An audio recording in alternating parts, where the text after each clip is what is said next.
গুগলে কিছু সার্চ করতে চান কিন্তু ইংরেজি জানেন না, আর যা কিছু সার্চ করতে হয় ইংরেজিতে লিখে সার্চ করতে হয়, তো আমরা সেই বিষয়গুলো কিন্তু জানি না। তো চলুন স্টেপ বাই স্টেপ আমরা দেখে নেব, ঠিক আছে?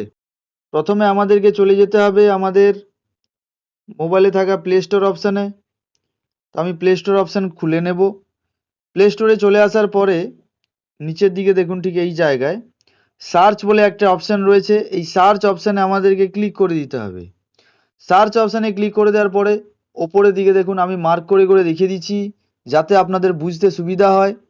যেখানে যেখানে মার্ক করছি সেখানে সেখানে কিন্তু আপনারা ক্লিক করবেন, ঠিক আছে? আর ভিডিওটা শুরু থেকে শেষ পর্যন্ত দেখবেন, তবেই কিন্তু বুঝতে পারবেন যে কোন বিষয় আমি বোঝালাম বা শেখালাম, ঠিক আছে? তো চলুন এরপরে আমরা এই সার্চ অপশানে ক্লিক করে দেব। এখানে ক্লিক করে দেওয়ার পরে নিচের দিকে দেখুন আমাদের কিবোর্ড খুলে চলে এসছে। এখানে আমরা লিখব জিবোর্ড কিবোর্ড, ঠিক আছে? তো জিবোর্ড কিবোর্ড লিখে দেওয়ার পরে আমরা কি করব, এই যে আমাদের কিবোর্ডের নিচের দিকে দেখুন একটা সার্চের অপশান রয়েছে, এই সার্চ অপশানে আমরা ক্লিক করে দেব। মানে যেটা সার্চ করলাম সেই জিবোর্ড কিবোর্ড কিন্তু চলে এসছে। এর ওপরে যদি ক্লিক করি এখানে দেখাচ্ছে আনইনস্টল, ঠিক আছে? তার মানে কি আমি ইনস্টল করে রেখেছি, তার জন্য আমাকে বলছে যে আনইনস্টল। তো এরপরে কিছু সেটিংস আছে, তো চলুন সেই সেটিংসগুলো আপনাদেরকে দেখিয়ে দিই। সেটিংসের মধ্যে গিয়ে আপনারা সিস্টেম ম্যানেজমেন্ট অপশানে চলে যাবেন। সেখানে যাওয়ার পরে এই যে দেখুন ল্যাঙ্গুয়েজ অ্যান্ড ইনপুট বলে একটা অপশান রয়েছে, এখানে ক্লিক করবেন।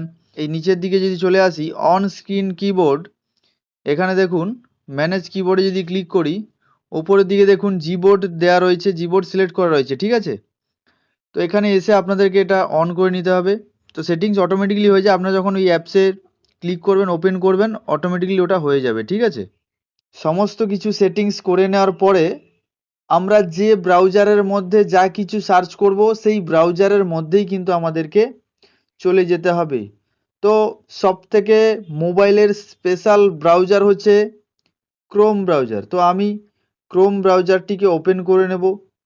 এই জায়গায় একটা সার্চের অপশান রয়েছে, ঠিক আছে? তো এই সার্চ অপশানের জায়গায় ক্লিক করে দেব।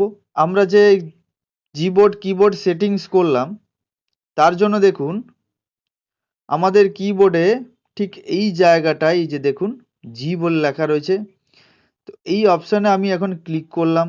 তো আমি এখানে ক্লিক করার পরে দেখুন এখানে একটা ঘর খুলে চলে এসছে। আমরা যেটা লিখবো আমাদের কিবোর্ডের সাহায্যে সেটা কিন্তু আমাদের এই ঘরের মধ্যে টাইপ হয়ে যাবে। আর ওপরে যে ক্রোম ব্রাউজারের যে সার্চ বার যেটা রয়েছে সেখানে কিন্তু ইংরেজিতে কনভার্ট হয়ে যাবে, যেটা আমরা বাংলাতে লিখব। তো আপনারা বাংলাতে মানে এখানে টাইপ করে লিখতেও পারেন। তাছাড়া আপনারা এখানে দেখুন এই যে মাইকের যে অপশানটা দেওয়া রয়েছে, এই মাইকের অপশানে ক্লিক করে আপনারা মুখে বললেই কিন্তু সেটা কনভার্ট হয়ে যাবে। তো চলুন আমি মাইক অপশানে ক্লিক করব, ঠিক আছে? কেন অনেকেই লিখতে পারেন না, ঠিক আছে? তার জন্য মাইকে ক্লিক করলাম। ব্ল্যাক রক কোম্পানি সত্যি কি আমাদের ট্রেজার এনএফটি প্ল্যাটফর্মের মধ্যে ইনভেস্ট করেছে? বলা হয়ে গেলে আপনারা মাইকের অপশানটাকে অফ করে দেবেন, ঠিক আছে? তো দেখুন যা বলেছি ওপরে কিন্তু ইংরেজিতে হয়ে গেছে। এখন এই যে বাম দিকে থাকা তীর চিহ্ন দেখতে পাচ্ছেন আপনারা কিবোর্ডের ওপরের দিকে, এই তীর চিহ্ন অপশানে ক্লিক করব। তারপরে এই যে নিচের দিকে দেখুন একটা তীর চিহ্ন রয়েছে একদম নিচের দিকে কিবোর্ডের মধ্যে, এই তীর চিহ্ন অপশানে আমাদেরকে ক্লিক করতে হবে।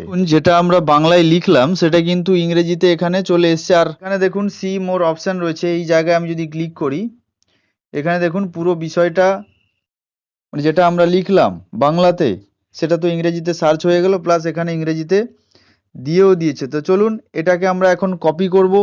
তো তার জন্য আমরা কি করব, যেখান থেকে আমাদের লেখাটা শুরু হয়েছে মানে যে বার্তাটা দিয়েছে সেই বার্তাটা যেখান থেকে শুরু হয়েছে সেই জায়গায় জাস্ট আমরা আঙুল দিয়ে এরকম প্রেস করে রাখবো। তারপরে দেখুন সিলেক্ট করার জন্য দুটো সিলেক্ট বার কিন্তু এখানে তৈরি হয়ে গেছে। তো আমরা এই যে ডান দিকের যে সিলেক্ট বারটা রয়েছে এটাকে টেনে টেনে টেনে টেনে একদম নিচের দিকে নিয়ে যাবো আস্তে আস্তে করে। আর এটা আস্তে আস্তে করবেন, হুড়মুড় করবেন না, ঠিক আছে? এত তাড়া নেই, ধীরে সুস্থে কাজটা করবেন তাহলেই কিন্তু বুঝতে পারবেন। আর খুবই স্পিডে করতে গেলে কিন্তু হবে না। আর যা একটু ধৈর্য ধরে কাজটা করবেন, যে কোনো কাজ প্রথমে যখন শিখছেন একটু ধৈর্য ধরে করার চেষ্টা করবেন। তো দেখুন পুরো সিলেক্ট হয়ে যাওয়ার পরে এখানে দেখুন কপি, শেয়ার, সিলেক্ট অল এরকম আছে, তো আমরা এখানে কপি করে নেব।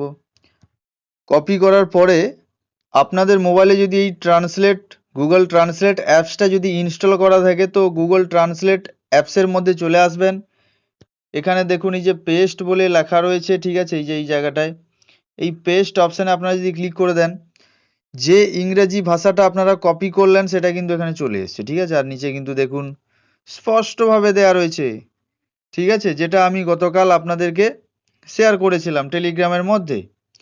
আচ্ছা, এছাড়া আর একটা উপায় আপনাদেরকে বলে দিই, দারুণ উপায়। ডাইরেক্টলি ব্যাক করবেন, হোয়াটসঅ্যাপে চলে যাবেন। হোয়াটসঅ্যাপে যাওয়ার পরে এখানে সার্চ করবেন, ঠিক আছে, মেটা এআই, ঠিক আছে। মেটা এআই সার্চ করার পরে আপনারা কি করবেন, যে মেসেজটাকে কপি করেছিলেন সেটাকে এখানে পেস্ট করবেন। পেস্ট করার পরে এরকম করে নিচের দিকে নেমে আসবেন, দিয়ে এখানে মাইকের অপশানে ক্লিক করবেন, বাংলাতে কনভার্ট করে দাও, দিয়ে এরকম পাঠিয়ে দেবেন, ঠিক আছে। পাঠিয়ে দেওয়ার পরে এখানে দেখুন পুরো বিষয়টা বাংলাতে কনভার্ট করে দিয়েছে, ঠিক আছে।